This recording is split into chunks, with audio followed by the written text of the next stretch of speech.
Dios los guarde, mis amados, en esta mañana. Es un gusto poder saludarlos, a los que están presentes y también a aquellos que quizás nos estarán viendo a través de las redes sociales. Siempre es un gusto reunirnos en el Día del Señor para juntos adorar el nombre del Señor. Así que es mi oración que usted y yo, al exponernos a la palabra de Dios en esta mañana, podamos seguir creciendo en el conocimiento de Dios. Yo creo que la división de los versículos y de los capítulos ha sido de mucha bendición para nuestras vidas, nos ayuda mucho a la hora de leer o de estudiar la palabra. Pero pienso que por lo menos los 10 primeros versículos del capítulo 3 están en completa armonía o deberían estar dentro del capítulo 2. Bueno, yo no soy erudito de esto, pero eso es mi humilde opinión. Los eruditos han dicho otra cosa, así que pues lo respetamos. Pero así que vamos a leer desde el versículo 19 del capítulo 2 hasta el versículo 10. Va a estar un poco larga la lectura, pero vamos a tomar el tiempo para leerlo el día de hoy y quizás también, la próxima semana, si Dios nos da vida. Dice del versículo 19, porque ¿cuál es nuestra esperanza o gozo o corona de que me glorié? ¿No lo sois vosotros delante de nuestro Señor Jesucristo en su venida? Vosotros sois nuestra gloria y gozo, por lo cual, no pudiendo soportar más, acordamos quedarnos solos en Atenas y enviaros a Timoteo, nuestro hermano, servidor de Dios y colaborador nuestro en el Evangelio de Cristo, para confirmaros y exhortarlos respecto a vuestra fe, a fin de que nadie se inquiete por estas tribulaciones, porque vosotros mismos sabéis que para esto estamos puestos. Porque también estando con vosotros os precedimos que íbamos a pasar tribulaciones, como ha acontecido y sabéis. Por lo cual también yo, no pudiendo soportar más, envié para informarme de vuestra fe, no sea que os hubiese tentado el tentador y que vuestro trabajo resulte en vano.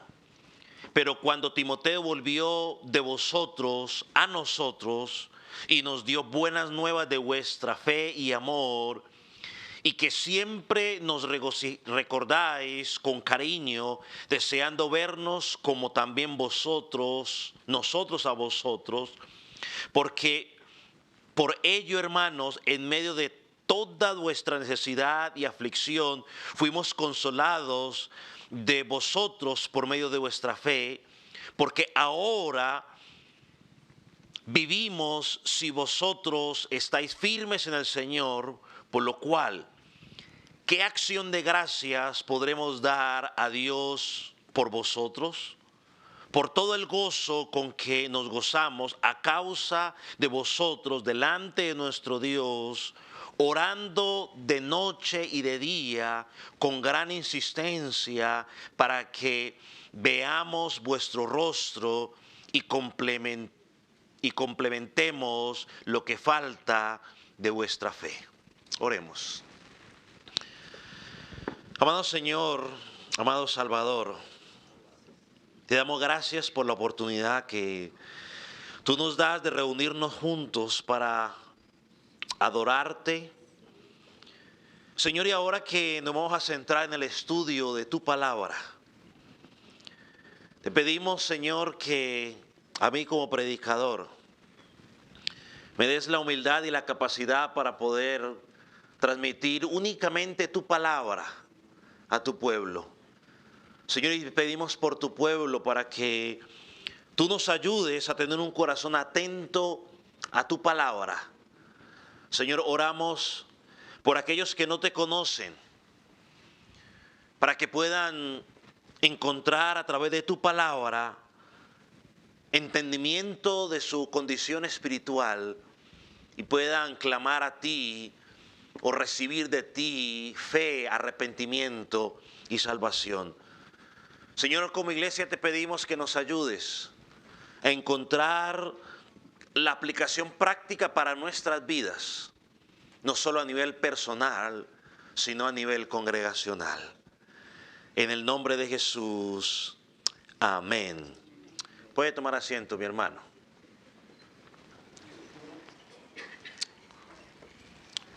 Todos los que hemos seguido fielmente el estudio de la primera epístola de Tesalonicenses, sabemos que el apóstol Pablo nos ha estado hablando mucho sobre su propio ministerio. Una de las cosas que hemos notado en el estudio de esta epístola es que mientras el apóstol Pablo presenta una defensa de su fe, o una defensa, de las falsas acusaciones de los falsos maestros o de los judíos o de los gentiles, Pablo ha comunicado verdades esenciales sobre su propio ministerio o del liderazgo cristiano, cosas que debemos tomar como ejemplo no solamente los pastores, sino los ancianos, los diáconos y aún la misma congregación. Al comenzar del capítulo 2, el apóstol habló a los hermanos de la integridad de él mientras estaba pastoreando o enseñando a los hermanos en Tesalónica. Los últimos versículos del capítulo 2, él habla sobre su integridad estando lejos de los hermanos, o sea, su amor por estos hermanos. Ahora en el capítulo 3, lo que se ha dividido como el capítulo 3, el apóstol Pablo continúa abriendo su corazón hacia estos hermanos. Y una de las cosas que podemos ver es el corazón de un siervo de Dios por su pueblo. Así que este pasaje es una radiografía de ese corazón pastoral del apóstol Pablo. Y una de las cosas que podemos decir es lo que no dice este pasaje. Este pasaje no nos dice lo que el pastor hace, no nos dice lo que el pastor dice, no nos dice lo que es un pastor, nos dice lo que siente un pastor. En este caso el apóstol Pablo nos lleva a lo más profundo del corazón del apóstol Pablo. Entonces lo primero que yo creo que hay tres cosas que vamos a encontrar en este pasaje o en estos 4 primeros versículos que vamos a estudiar el día de hoy. Y lo primero que encontramos es la preocupación pastoral. La preocupación pastoral. Y Pablo comienza diciendo, por lo cual. Esta palabra por lo cual nos presenta la idea donde va a continuar hablando de lo que viene diciendo. Por eso leí desde el versículo 19, pero volvamos a ver, mire lo que él dice, por lo cual no pudiendo soportarlo más.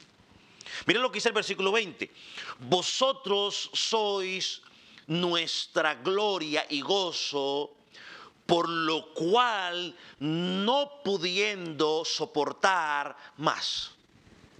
O sea, el pasaje es claro, el apóstol Pablo tiene un amor profundo por estos hermanos, desea verlos, está pasando dificultad por no poder ir a verlos, y ahora dice, no pudiendo soportar más. La palabra soportar, que es usada aquí en este pasaje, en el griego suele traducirse como tolerar o sufrir. Lo interesante es que esta palabra soportar es la misma palabra que el apóstol Pablo usa para describir las características del amor en Primera de Corintios capítulo 13. Cuando nos dice que el amor cristiano es sufrido. 1 Corintios 13 lo usamos o se usa mucho cuando se va a hablar del matrimonio. Pero en realidad Pablo está hablando, esas son las características del amor de la iglesia. Entonces en Pedro vemos un sentimiento profundo por estos hermanos.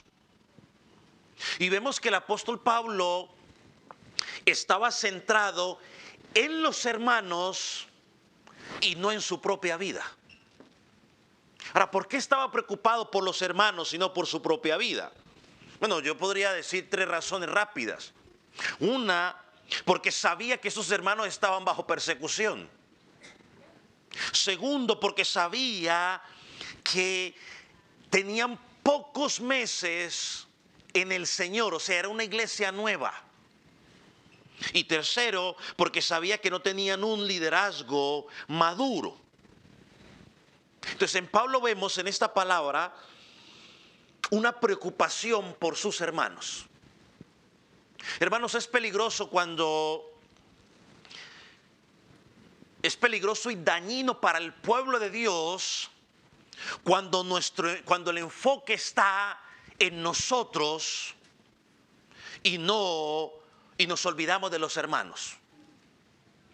Miren lo que la Biblia enseña sobre ello. El mismo Pablo nos enseña sobre su enfoque.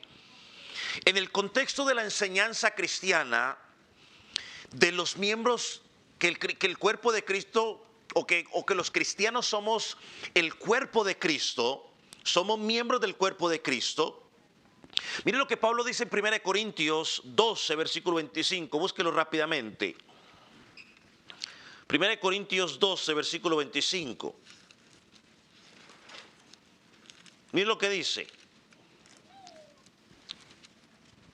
Dice, para que no haya desavenencias en el cuerpo, o sea, conflictos en el cuerpo, sino que los miembros, todos, ¿qué? Se preocupen los unos por los otros. Todos se preocupen los unos por los otros. Ahora, algo interesante que tenemos que resaltar, que la palabra preocuparse o preocupen, que es traducida aquí en Corintios, se traduce como afán en Mateo 6:25, pero en un sentido negativo. La pregunta es, ¿por qué la misma palabra en Mateo aparece en sentido negativo y en Corintios aparece en sentido positivo? ¿Cuál es la diferencia? Bueno, la diferencia, mis amados hermanos, es el enfoque. Hermanos, cuando el enfoque está en mí, en mis pensamientos o en mis sentimientos egoístas, cuando todo se trata de que tiene que girar en mi propia vida, es incorrecto y es pecaminoso. Pero cuando se trata de los demás, enfocado en los demás, mi preocupación está en los demás, es totalmente válido y es totalmente reconocido como algo bueno de parte de Dios. En Pablo había preocupación, no por él, sino por los hermanos. Y esto lo vemos también en 2 Corintios 11, 28. Pablo dice allí, además de otras cosas, lo que se lo que sobre mí se agolpa cada día, la preocupación por todas las iglesias. Pablo dice lo que, usando una palabra quizás más común para nosotros, lo que me trasnocha, lo que no me deja dormir, no es mi sustento personal, es mi preocupación por las iglesias. Y Pablo está hablando aquí en un contexto de persecución, de maltrato, por causa de la predicación de Cristo. Pablo estaba siendo maltratado, estaba siendo humillado, apedreado en algunas ocasiones. Y en lugar de estar preocupado por sí mismo, por cómo puedo salir de esta condición tan difícil, dice que su preocupación era que las personas estuvieran creciendo espiritualmente. Esa era su preocupación, lo que no lo dejaba dormir.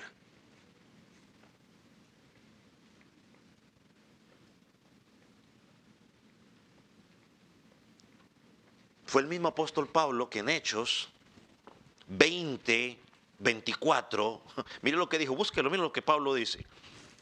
Ahí en Hechos 20:24.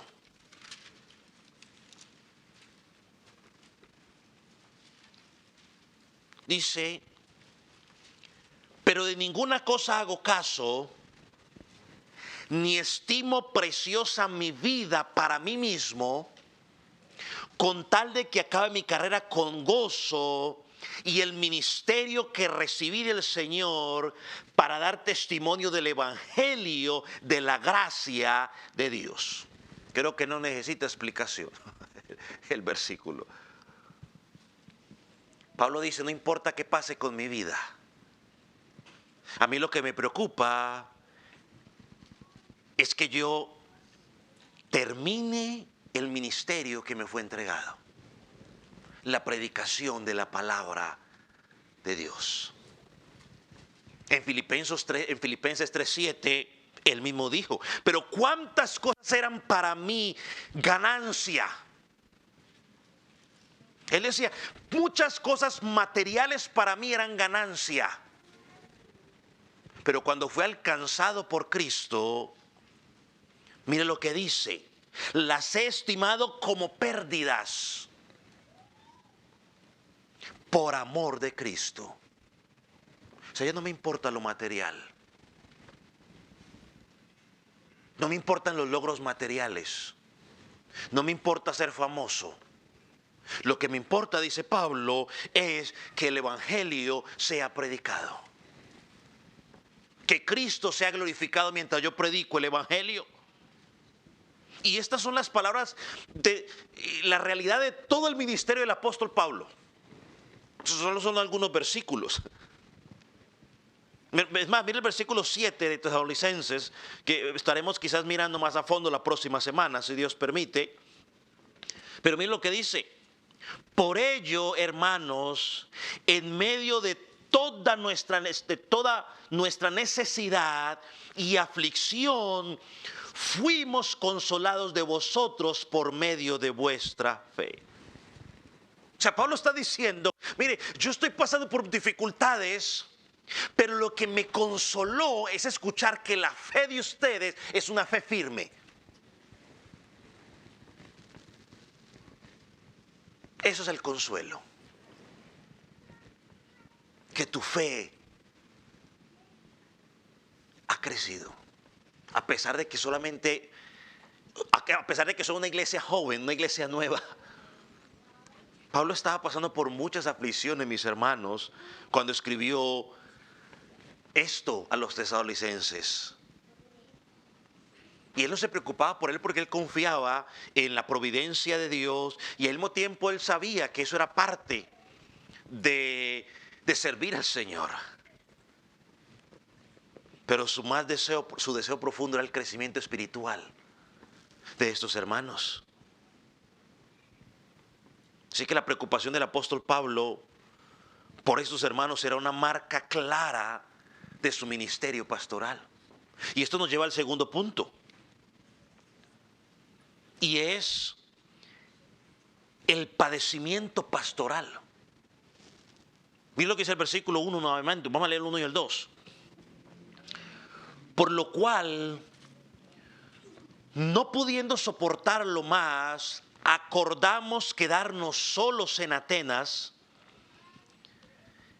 y enviamos a Timoteo, nuestro hermano, servidor de Dios, colaborador nuestro en el Evangelio de Cristo, para confirmaros y exhortaros respecto a vuestra fe.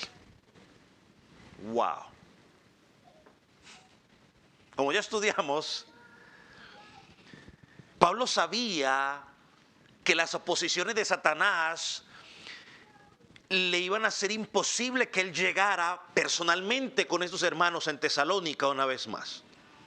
Entonces Pablo, Silas y Timoteo llegan a una conclusión. ¿Sabes qué? Tenemos que enviar a alguien a Tesalónica. Y decidieron enviar a Timoteo. Ahora recordemos algunas cosas para que tengamos las cosas claras. En Hechos capítulo 17 se nos dice que Pablo, Silas y Timoteo fueron a Tesalónica. Predicaron en la sinagoga por 3 sábados, hablemos de las 3 semanas. Luego los gentiles o los judíos alborotaron la situación y ellos tuvieron que salir de ahí. Se fundó una pequeña congregación. Pablo, Silas y Timoteo fueron a Berea, los dejó allí. Hechos 17 dice que Pablo se fue solo a Atenas. Al pasar el tiempo, Pablo, Silas y Timoteo se volvieron a unir en Atenas. No sabemos cuánto tiempo pudieron estar allí, pero sabemos, según el versículo 2 de Hechos 17, que ahí fue cuando Timoteo fue enviado a Tesalónica, y por el versículo 5 del capítulo 18 sabemos que Silas fue enviado a Filipos y Pablo se quedó en Atenas.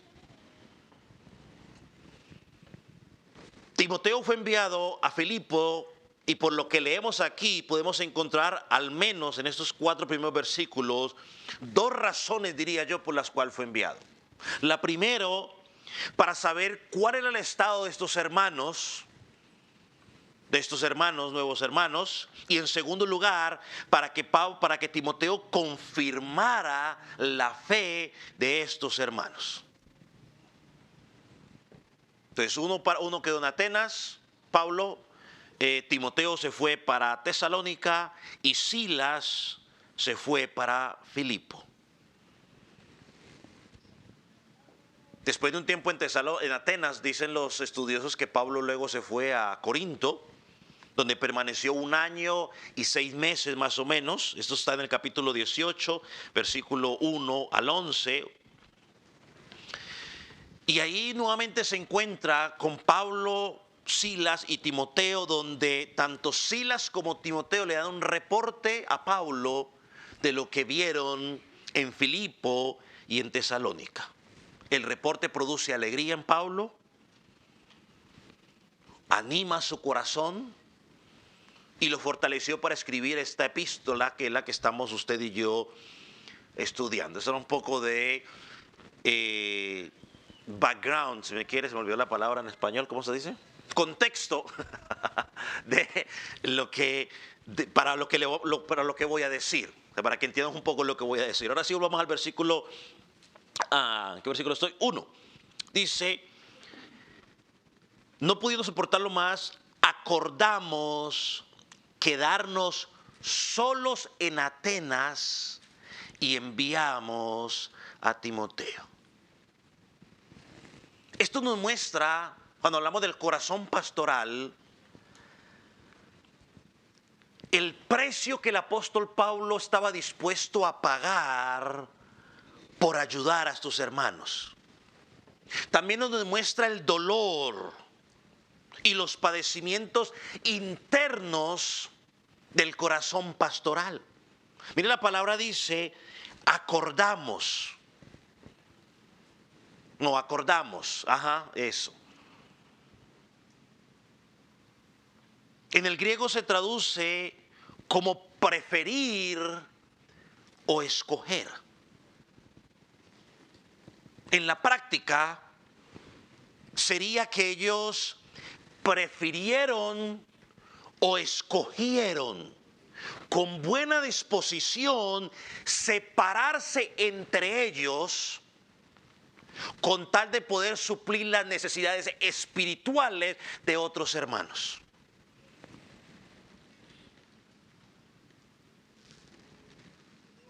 Pablo necesitaba ayuda.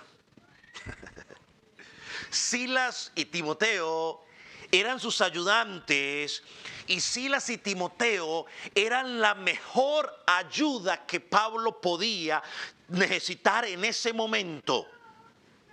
Y Pablo prefirió dejarlos ir y quedarse sin sus mejores colaboradores con tal de que los hermanos en Tesalónica experimentaran crecimiento espiritual. Wow.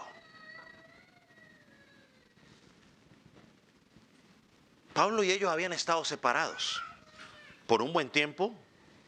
Habían sufrido juntos, habían sufrido separados por la persecución. Luego se encuentran después de quizás un año y medio, según por lo que dice, que estaban en Corinto, se encuentran nuevamente. Y en lugar de ahora sí vamos juntos a trabajar una vez más, dijeron, ¿sabe qué?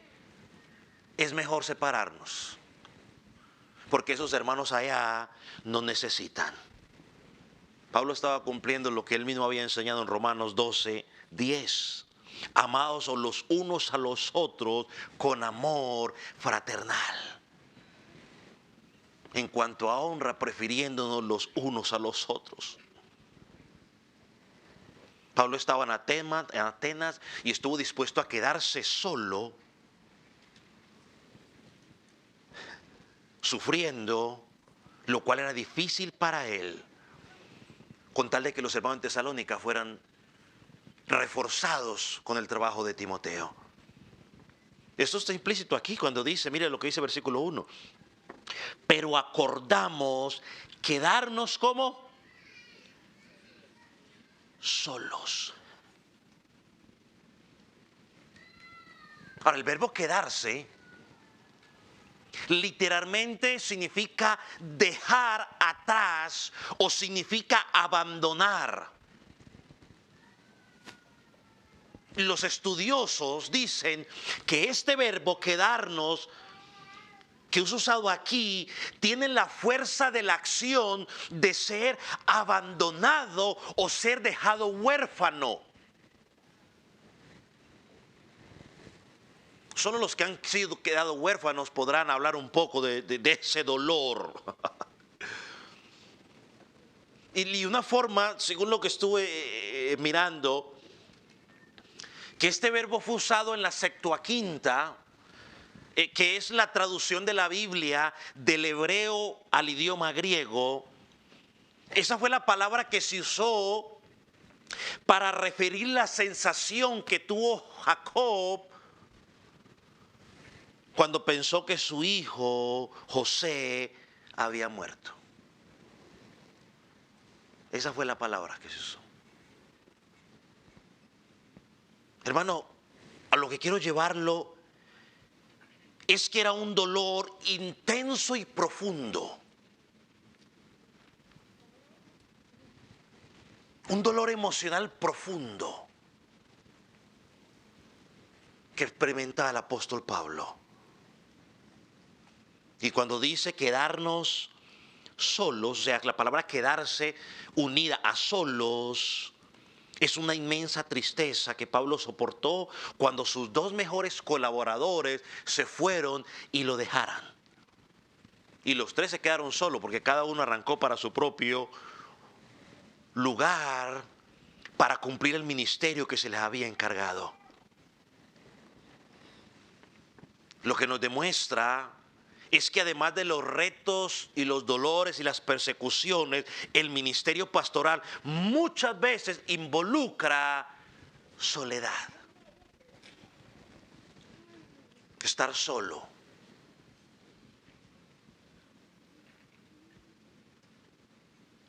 Y esas cosas no se buscan, simplemente son parte de la consecuencia de preferir servir al Señor o tomar el ministerio o el llamado que Dios ha dado, tomarlo en serio. Pablo en Atenas se quedó solo, sufriendo persecuciones, en un medio de un ambiente hostil. Eso está en Hechos capítulo 17, versículo 16. Solo tuvo que enfrentar esta oposición. ¿Todo por qué? Por amor a los hermanos de Tesalónica. Por eso una vez más, en 2 Corintios 12, versículo 15, le dijo a los corintios: me gastaré del todo por amor de vuestras almas, aunque amando más sea amado menos. Pablo dice: no me importa. Gastaré todo por amor a ustedes, aunque al hacerlo reciba menos amor. Creo que el mayor ejemplo de esto fue el Señor Jesucristo. En Juan capítulo 15, versículo 3, cuando dijo: nadie tiene mayor amor que este, uno que ponga su vida por sus amigos.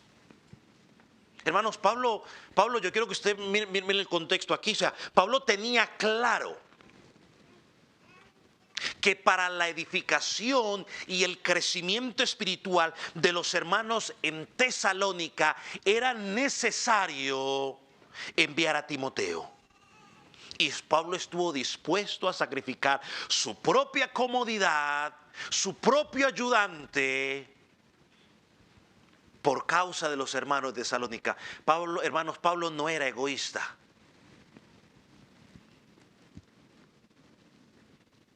Pablo no se ponía el primero y luego, si me queda tiempo, los otros. Pablo estaba preocupado por la iglesia.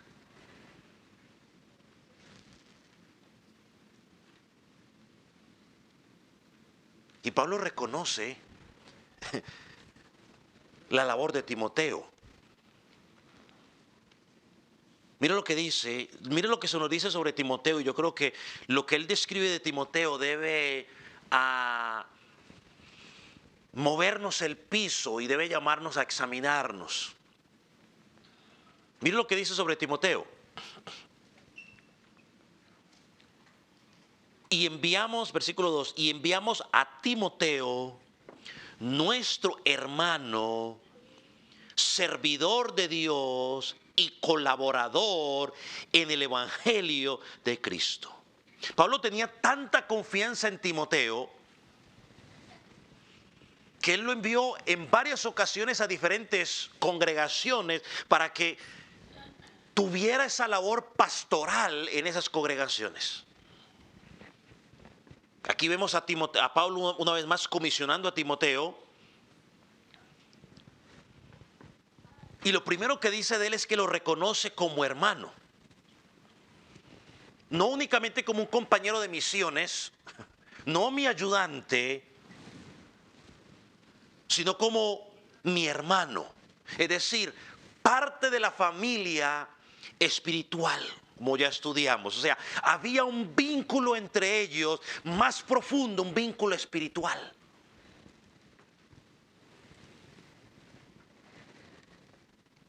Somos de la familia de Dios. Luego, no solo es mi hermano, sino que es servidor de Dios y colaborador. Ahora, mire cómo lo traduce la Nueva Traducción Viviente. Mire cómo lo traduce.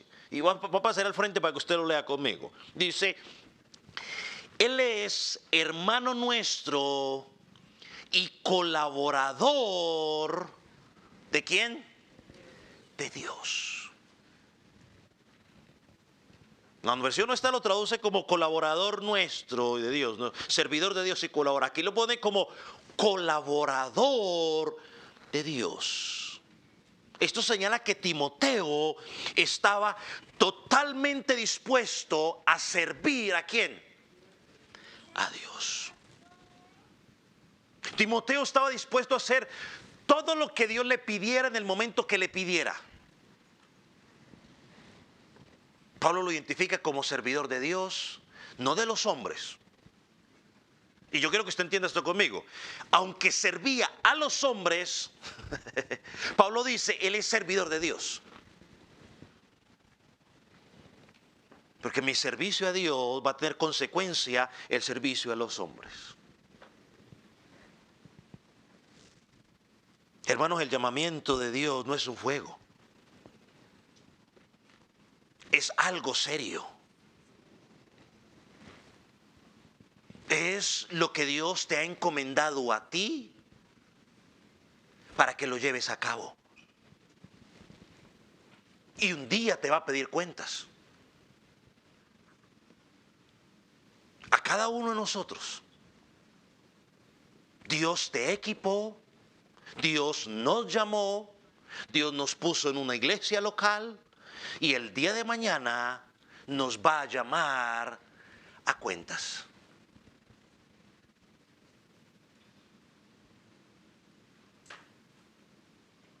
Dios utiliza hombres débiles, pero fieles en el cumplimiento de su tarea que Él ha encomendado. Timoteo demostró su fidelidad, su compromiso en la proclamación del Evangelio. Miren lo que sigue diciendo. Timoteo, nuestro hermano servidor de Dios y colaborador nuestro en el Evangelio de Cristo. Un momento.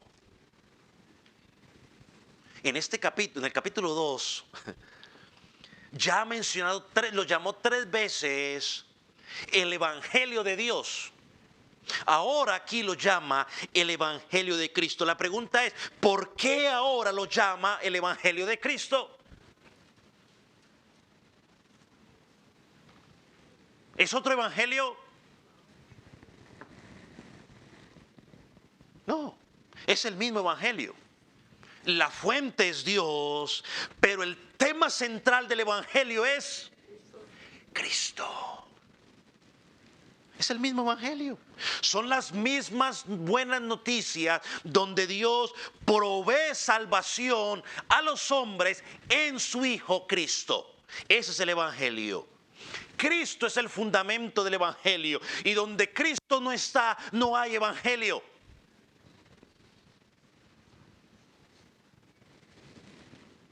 Cristo ejecutó el sacrificio. Cristo hizo la propiciación. Cristo hizo la reconciliación. Reconciliation. Reconciliation. Y Cristo hizo la redención. Redemption.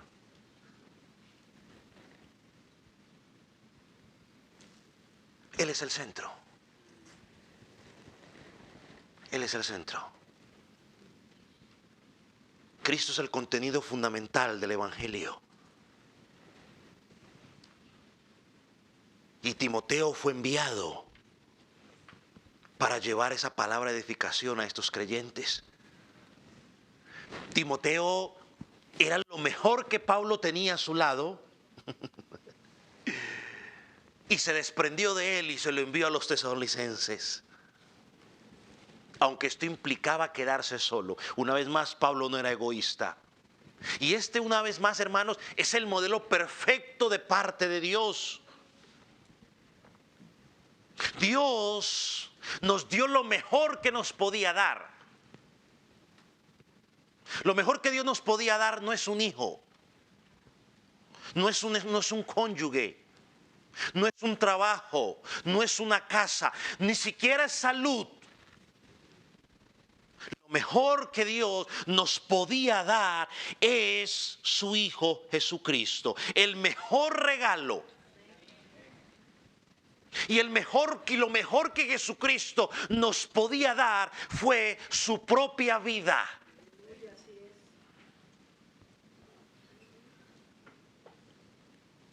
Lo mejor que estaba por venir ya vino, fue Cristo. Y lo mejor que Cristo, si usted me permite dejarlo de esa manera, ahora nos dejó es ¿quién? Su Espíritu Santo, viviendo ¿dónde? Me gusta como dice en inglés, viviendo in us. Viviendo en nosotros. Wow. Dios hizo un sacrificio increíble al dar a su único hijo, lo presenta la Escritura, su único hijo. Cristo hizo un sacrificio increíble al entregar su vida siendo perfecto a favor nuestro. Y me atrevería a decir que el Espíritu Santo pues hace un sacrificio increíble viviendo en nosotros. La Trinidad obrando de manera perfecta en nuestra salvación, en nuestra redención y en nuestra santificación. Y van a obrar juntos en nuestra glorificación. Y esto nos lleva al último punto, el propósito pastoral. 10 minutos, ¿será que sí lo acabo en 10 minutos? Esperemos que sí.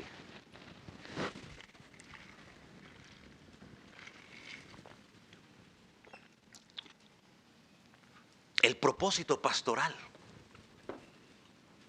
Versículo 2, la última parte, en adelante, dice, ¿para qué? Para confirmaros y exhortaros respecto a vuestra fe, a fin de que nadie se inquiete por nuestras tribulaciones, porque vosotros mismos sabéis que para esto estamos puestos, porque también estando con vosotros os precedimos que íbamos a pasar tribulaciones como ha acontecido y sabéis.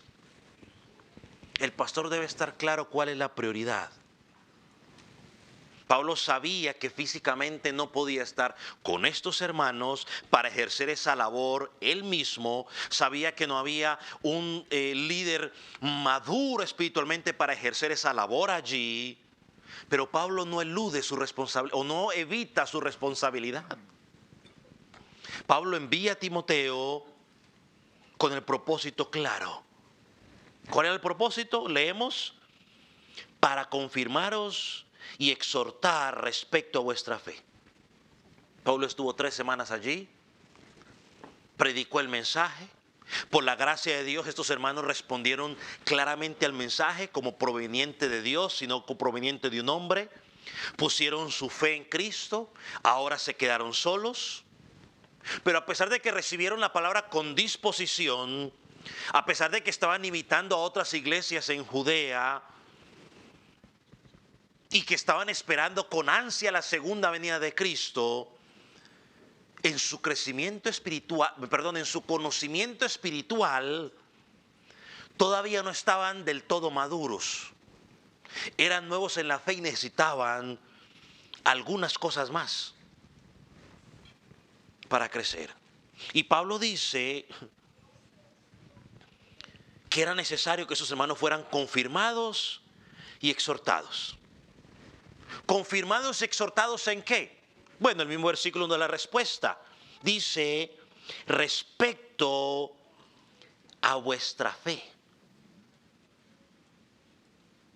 La palabra confirmados o confirmaros en griego se traduce como fortalecer, afirmar, establecer o fijar.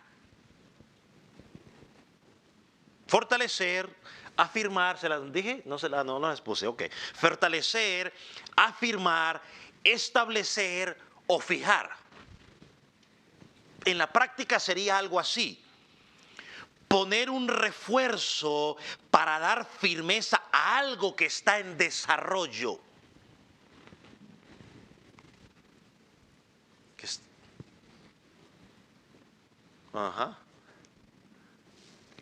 Poner un refuerzo para dar firmeza a algo que se está desarrollando.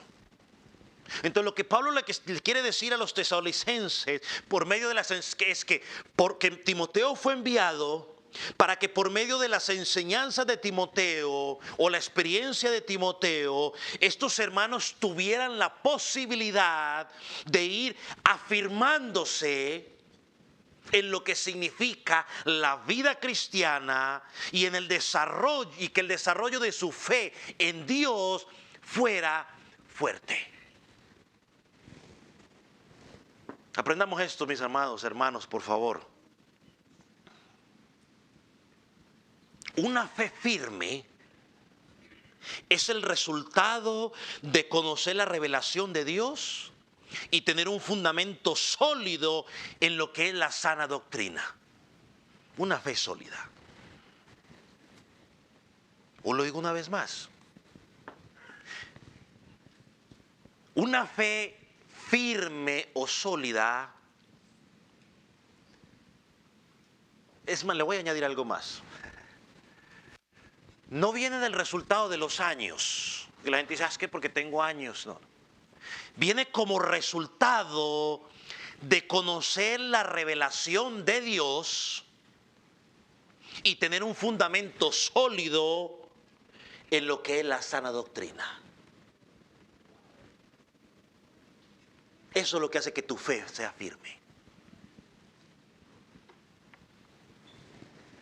No puedes tener una fe firme si no conoces, si no entiendes las verdades del Evangelio. Es imposible.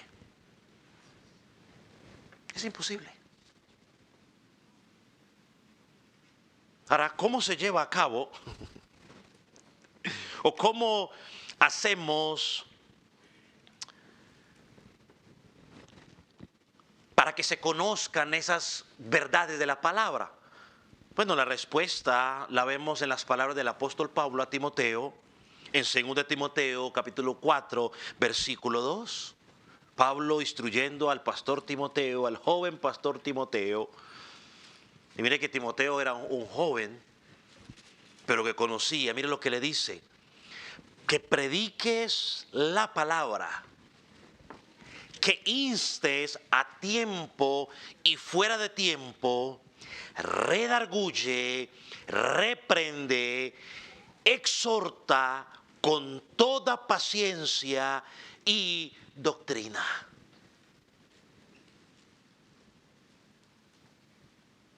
Hermano, la predicación de la palabra que sale de la boca del predicador y la palabra del preacher y la palabra viva que el creyente estudia a diario es la que nos permite afirmarnos en nuestra fe día a día.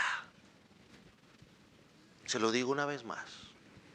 La palabra que usted escucha del predicador o del pastor y la palabra viva que usted estudia en su tiempo personal a diario es lo único que te va a permitir afirmarte en tu fe.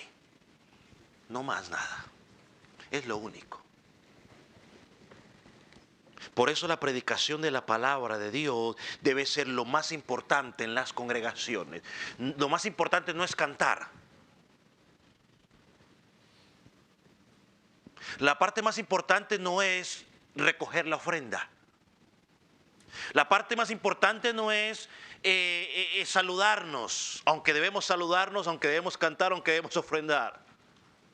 La parte más importante no es la palabra, la predicación de Dios. Me prometí a mí mismo que no iba a decir esas cosas, pero bueno, esta la voy a decir. No, me prometí a mí mismo no decir este tipo de cosas, pero la voy a decir. Pero a veces uno escucha gente decir, y ahora viene lo más importante, la predicación de Dios. Mientras han cantado 3 y 4 horas, y luego hay que predicar 30 minutos para que la gente no se aburra ni se canse. lo más importante es la predicación de la palabra de Dios. Por eso la palabra de Dios en las congregaciones no debe ser ni diluida, ni reemplazada, ni mucho menos negociada con nada ni nadie. No puede ser diluida. Si algo de la predicación no te gusta, pero está alineado totalmente a lo que la palabra de Dios enseña, el problema no fue el predicador, el problema no es la escritura, el problema eres tú.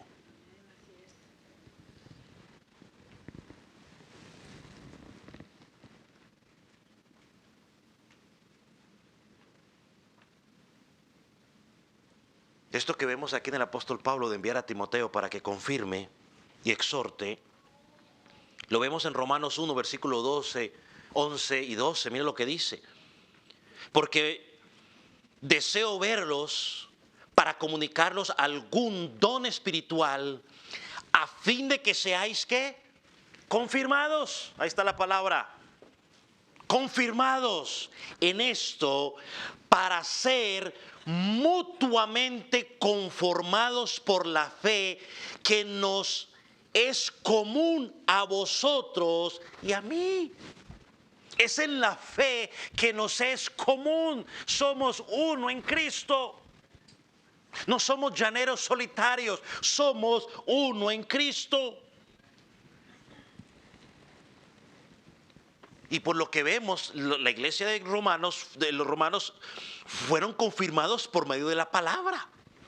Segunda palabra, Pablo dice, tenían que ser exhortarlos. Exhórtalos, Timoteo. Y la palabra exhortar en un sentido también es estimular. Estimular. Stimulate, algo así. Esa vaina. Desafiar. Desafiar. Challenge. Vivir al lado de la persona para que ésta pueda estar contigo y fortalecerlo en su desarrollo. Eso es, vivir al lado, estar allí para fortalecerlo en su desarrollo. En otras palabras, podría ser ayudarlo para que aplique la fe o el conocimiento que sabe de tu fe. O sea, ¿qué es lo que Pablo está haciendo aquí al enviar a Timoteo? Resumiendo estas dos palabras para avanzar. Envío a Timoteo para que cuando Timoteo esté con ustedes, actúe como una base o un sostén para que los afirme a ustedes en su crecimiento y desarrollo espiritual. Y para que apliquen lo que están aprendiendo. Bueno, póngame atención, por favor.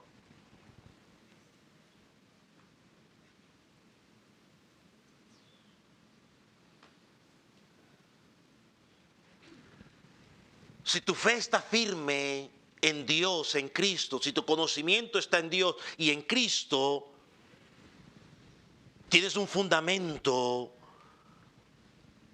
debes vivir de una manera diferente. Tu vida va a ir marcada por el fundamento que tengas en Cristo y en su palabra.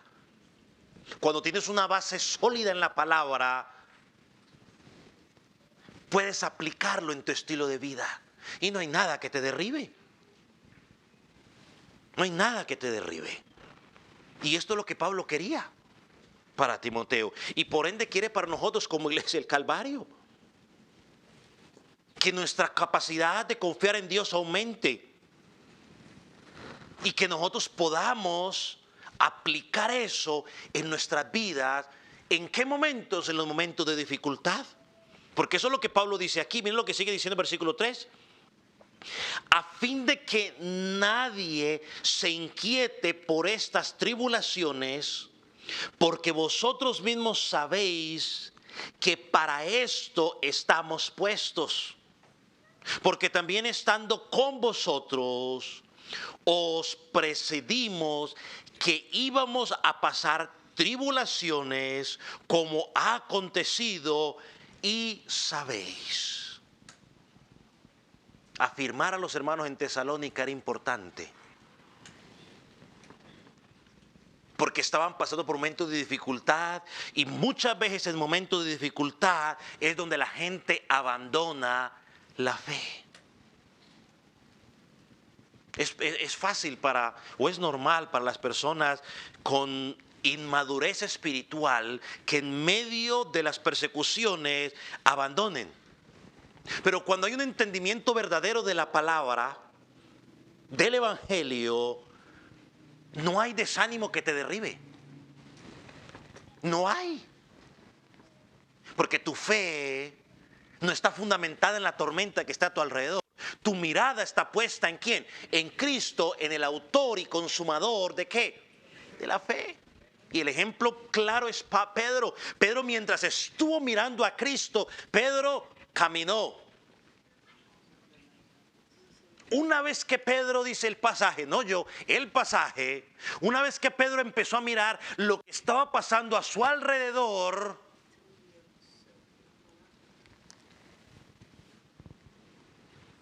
la aplicación para nosotros es, ¿qué estamos mirando?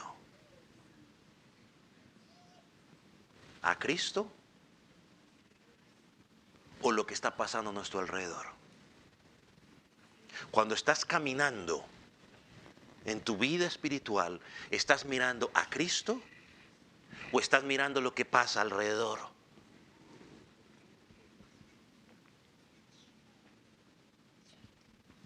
Pablo le dice a los hermanos, a estos hermanos en particular y por ende a nosotros, hay dificultades. Pero una de las cosas que también la Escritura nos dice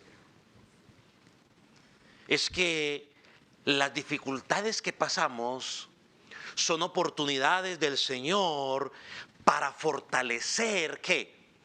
Nuestra fe. Usando las mismas palabras del apóstol Pablo, él le dice, para esto hemos sido puestos. Eso dice ahí. Nota. Porque sabéis, para esto estamos puestos. Cuando estudiamos en Primera de Pedro, usted recordará que el apóstol Pedro, capítulo 4, versículo 12, dijo lo mismo.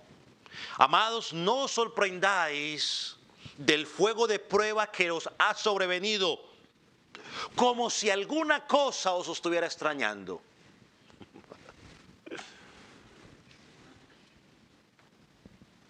¿Por qué nos sorprendemos? Es como usted fuera al campo y viera a un buey arando. ¿Quién se sorprendería de ver a un buey arando? Para eso están. ¿Sabe lo que dijo el doctor J.L. Packer? Dijo lo siguiente: una vida fácil nunca ha producido madurez en la vida cristiana. A veces queremos que todo sea color de rosa, pero este hombre, basado en lo que enseña la Escritura, dice una verdad muy grande. Una vida fácil nunca ha producido madurez en la vida cristiana. Hermanos, según la Escritura, no yo. Cuando pasamos por las dificultades, pueden ser una razón para el desánimo, pero cuando lo miramos según la Escritura, perdón, deje que corrija porque sonó medio raro.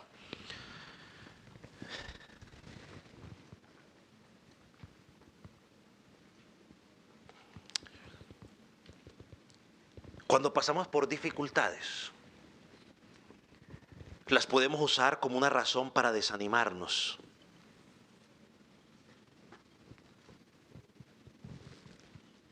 Pero cuando la miramos objetivamente a través de la Escritura, podemos encontrar que Dios puede usar esa dificultad para afirmar nuestra fe.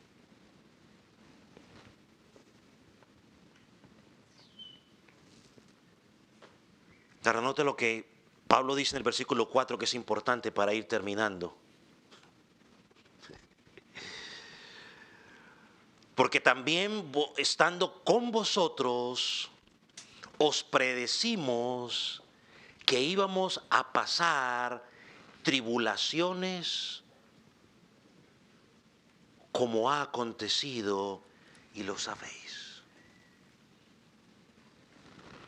¿Qué le dice Pablo a estos hermanos? Mire, recuerden que cuando estuve con ustedes, ya les dijimos que estas cosas les iban a pasar. Hermano, y cuando yo miro esto, y se lo quiero decir con el amor del Señor, con responsabilidad, hermano, los creyentes debemos entender que las tribulaciones, los conflictos, cualquiera que sea a nivel personal, familiar, congregacional, laboral, gubernamental, cualquier tipo de conflictos, en lugar de ser una invitación al desánimo, deben ser una invitación para fortalecer nuestra fe.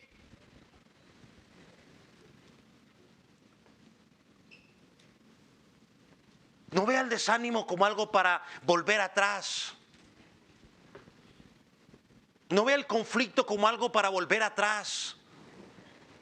Vea el conflicto como la oportunidad que Dios está presentando en tu vida para llevarte, para ir santificándote, para ir llevándote a crecer espiritualmente en tu fe y para que tu fe se afiance y dé evidencia de que estás en la verdadera fe salvífica. Y si no me cree, pues vaya a leer la parábola de la semilla. Ahí lo explica, más claro no se puede. Mateo 13.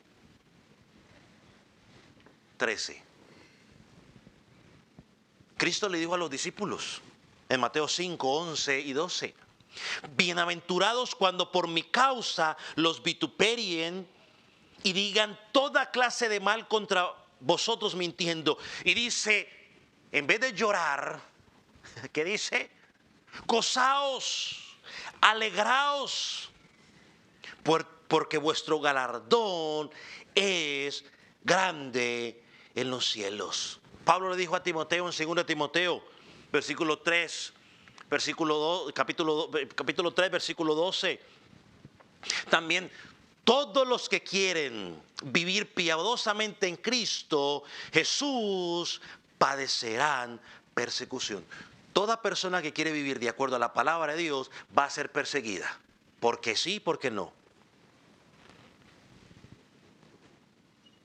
Y si tú y yo predicamos a Cristo, téngalo bien claro, yo no le voy a dar cuentos.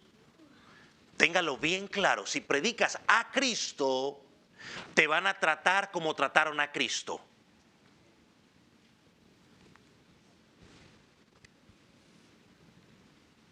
Así que el propósito de Pablo era fortalecer a los hermanos. Sonó la alarma, ya voy a acabar. Y este es el propósito de enviar a Timoteo: fortalecer en la fe a los hermanos. Este es el ministerio, el propósito del ministerio pastoral: comunicar con fidelidad la palabra de Dios para fortalecer y exhortar a los hermanos. Y este propósito no se debe descuidar ni reemplazar por nada. Vamos a orar, mis amados.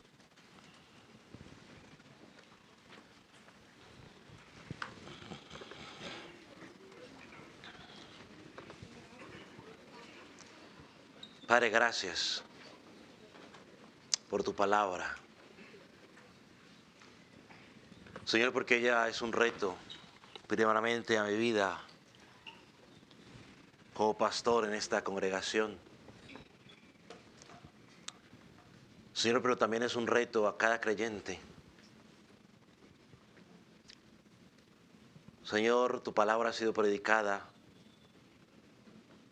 y te pedimos que ella pueda dar el fruto en nuestras vidas, en nuestro corazón.